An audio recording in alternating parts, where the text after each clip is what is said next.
Pano, Pano, Pano Lili Pali, Kang Pano Lili Pali membuktikan bahwa dipanggil teh jadi HD.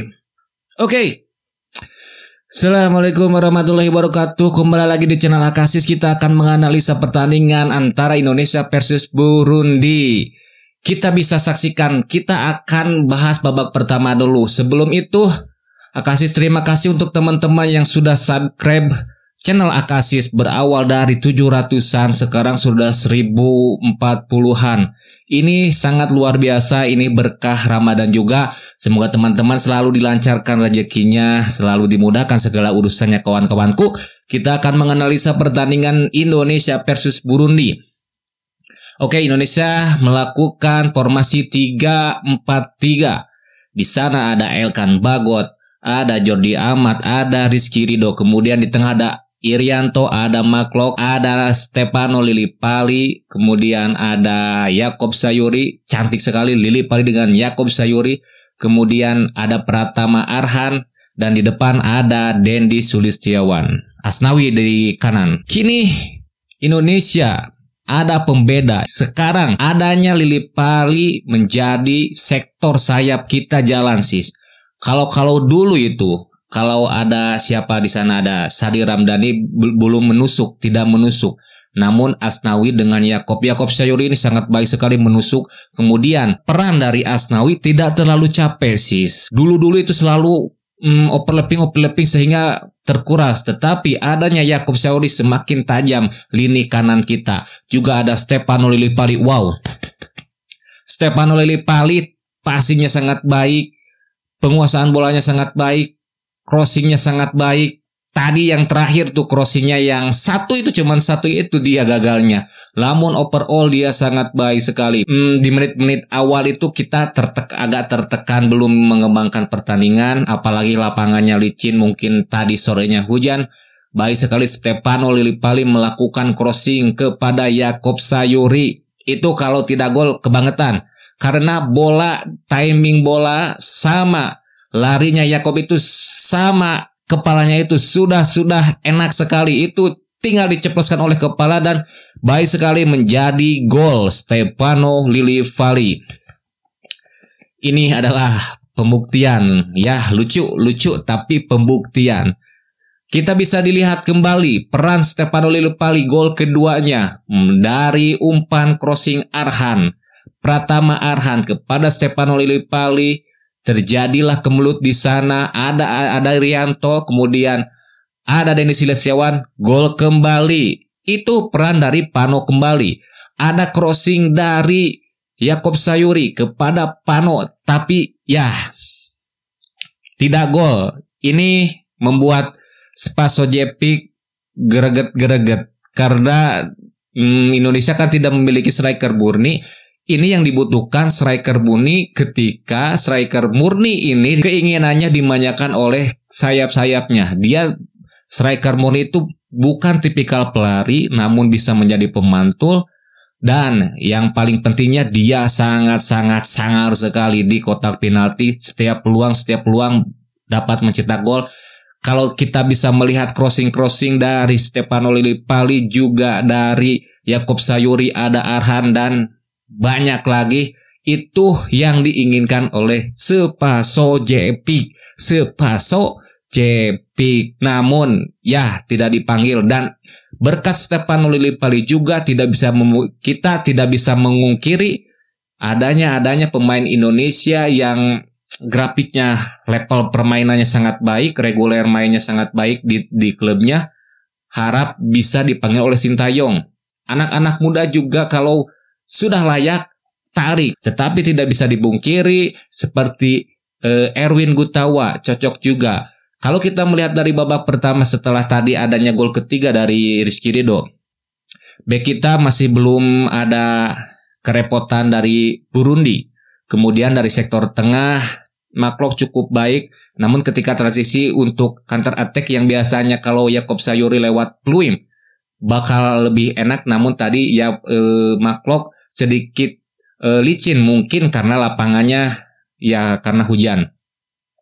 Oke, setelah itu sayap-sayap kita jalan-jalan di pertengahan, kita mulai ditekan oleh Burundi. Meskipun tidak ada banyak peluang juga dari Burundi, namun ya diharapkan Burundi juga setelah babak kedua melakukan langsung agresivitas untuk menyerang, tertekan, biar kita lihat pemain-pemain kita ketika ditekan apakah ada celah ataupun tidak, bisa kita lihat. Kalau dari Jordi Amat, Elkan Bagos sangat baik sekali.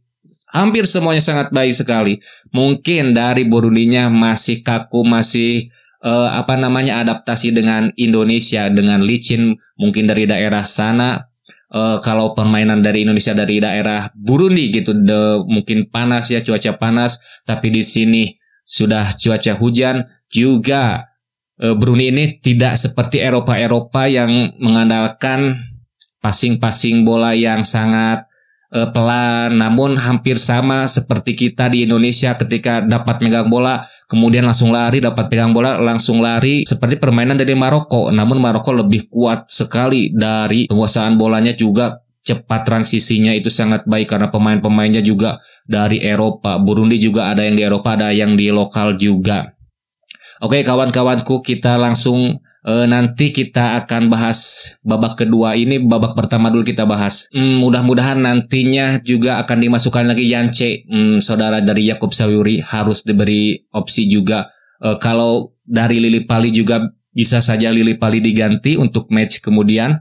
Karena dari babak pertama Lili Pali di mana-mana ada. Ini mungkin diberi kebebasan dari Lili Pali, juga sang striker mungkin Ramadan Sananta bisa diberi kesempatan untuk menggantikan Dendi Sulistiawan. Kemudian dari sektor tengah Abimanyu bisa saja dimainkan juga. Dan siapa lagi di sana, ada Jaki Ashraf juga bisa. Ferrari juga harus bisa diberikan permainannya. Semua saja dikasih ya. Kita percaya saya kepada Sintayong. Oke, nanti kita akan bahas lagi babak kedua setelah ini. Dan terima kasih juga untuk kawan-kawanku, semakin semangat untuk membuat konten karena banyak teman-teman di sini yang support channel ini, yang selalu nge-like, subscribe, aktifkan juga lonceng notifikasinya biar ketika Akasis update teman-teman langsung melihat. Juga jangan canggung. Teman-teman beri masukan lewat komentar, like, komentar yang apa saja kita tampung, oke? Yo, nanti kita sambung babak kedua. Oke sis, kita lanjut ke babak kedua. Ternyata Burundi ini memberi pembelajaran khususnya untuk lini pertahanan dari timnas Indonesia. Ketika babak kedua dimulai, kemudian ada pergantian dari Irianto digantikan oleh Abimanyu. Burundi langsung menekan di babak kedua. Dari awal-awal babak kedua kita kewalahan sehingga adanya gol dari pemain Burundi. Dari siapa ini? Dari Nio Ngabire. Dan setelah gol itu kita keteteran. 12 menit babak kedua kita ditekan. Kemudian kita ada serangan di sana lewat Dendi Sulistiawan. Kemudian cutback kepada Yakob Sayuri. Tapi tidak gol. Arah bolanya lebih ke kiper. Kalau ke kanan sedikit lagi itu pasti akan gol dari Yakob Sayuri. Pertahanan kita sangat baik dari Rizky Ridho, juga dari Jordi Amat. Benar-benar ini ketika pemain kita tertekan, ketika pemain kita hilang fokus, tapi Jordi Amat berada di level yang berbeda dengan rekan-rekannya di timnas Indonesia. Maklok stabil mainnya, sangat baik. Namun setelah itu terjadinya pergantian pemain, 3 pemain sekaligus. Di sana ada Yakob keluar digantikan oleh Rico masuk. Kemudian ada siapa lagi di sana? Ada Edo menggantikan Arhan. Kemudian dari sektor tengah Witan Sulaiman main juga. Dendi Sulistiawan digantikan oleh Sananta. Namun ketika ada perubahan pergantian pemain tetapi tidak berubah dari skema permainan. Rico Simanjuntak sangat tidak terlalu banyak untuk melakukan akselerasi, minim akselerasi. Witan terjatuh mungkin akibat benturan. Lagi-lagi Witan tidak bisa memberikan performa yang sangat baik dari Witan Sulaiman. Dan juga ada siapa lagi di sana? Ada Ramadan Sananta. Ramadan Sananta sebagai pemantul kurang baik, lebih kurang memberikan permainan yang terbaiknya dari Ramadan Sananta. Kemudian Ramadhan Sananta mudah kehilangan bola, agak telat juga untuk akselerasi ke depan, untuk membagi bola juga. Ya, ini harus diperhatikan kembali oleh Ramadhan Sananta.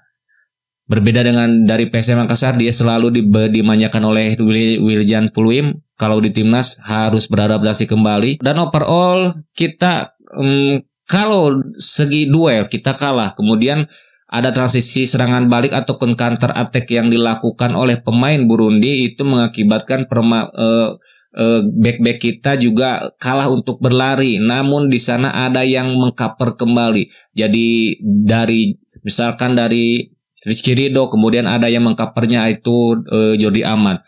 Kemudian ada gol lewat Elkan Bagot, kemudian ada Arhan Pranata. Dari babak awal-awal digantinya Arhan karena kewalahan oleh sang pencetak gol dari Burundi. Kemudian ada nomor punggung 10 dari Burundi, ini belum main.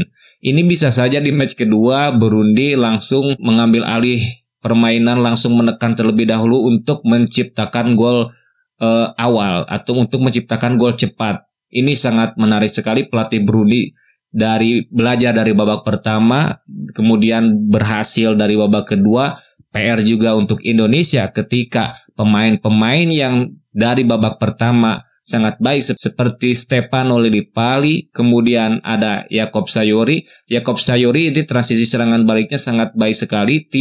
Yakob Sayuri digantikan oleh Rico tidak bisa memberikan yang terbaik karena lebih ditekan pemain kita. Sadian Abimanyu baik untuk di lini tengah,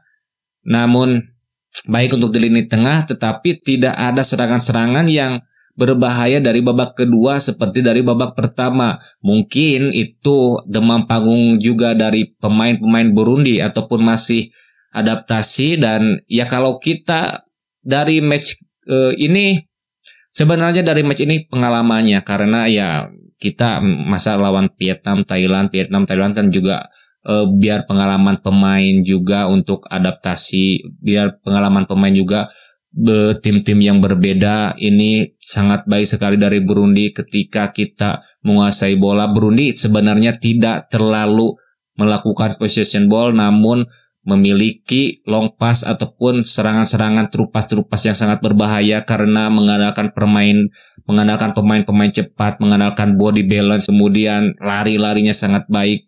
Tetapi kita beruntung tadi ada Poli diselamatkan oleh kiper kita. Ya, dari kiper Sahrul Fadil menyelamatkan gawangnya sangat baik sekali. Fadil, Sahrul. Ya, kita benar-benar keteter dari babak kedua sih. Dan mudah-mudahan nanti di FIFA Matchday dari Selasa, apakah ada kejutan dari Burundi dan pemain-pemain kita juga bisa adaptasi dengan satu sama lain. Ini menarik sekali, bukan hanya poin, ini pengalaman yang sangat berarti untuk pemain kita. Ada hal positifnya, ada hal negatifnya. Negatifnya kita kritiki, semoga untuk kemajuan dari pemain timnas kita. Ketika Yakob Sayuri baik mainnya, Yance belum dikasih kesempatan.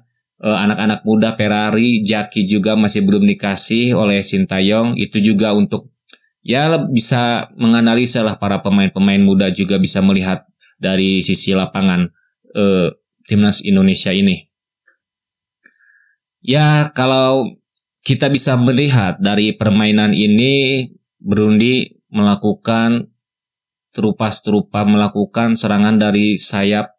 Kemudian kalaupun long pass-nya sangat berbahaya, tetapi mereka tidak total football. Indonesia lebih baik penguasaan bolanya, tapi Indonesia juga mudah sekali untuk kehilangan bola lewat duel-duel ataupun body dari pemain Burundi. Dan itu sangat-sangat mengganggu dari permainan timnas Indonesia. Ketika babak pertama kita berjalan dengan baik, crossing, di babak kedua kita minim. Ya, semoga kedepannya kita bisa lebih baik lagi dalam melakukan pergantiannya. Semoga dapat bisa memberi nuansa baru dari ketika pergantian pemain. Semoga dapat adanya perubahan ketika para pemain yang digantikan. Ini dari pemain yang digantikan tidak terlaksana dengan baik oleh sang pengganti dari Pano Lili Pali sangat baik sekali. Namun ya, oke sis, di Ramadan ketiga semoga teman-temanku puasanya lancar. Semoga Indonesia semakin baik penampilannya, tidak ada sariwus, tidak apa-apa, juga tidak ada yang dipiking itu juga tidak sayune, patiyama gitu, tidak ada. Dan ya gak apa-apalah, untuk kali ini kita sekian saja, sudah larut malam juga. Dan semangat terus untuk timnas Indonesia, terus jaya timnasku, Garuda di dadaku. Oke kawanku, dan ya sampai di sini dulu. Nanti kita bertemu lagi di match day berikutnya. Yo, assalamualaikum warahmatullahi wabarakatuh.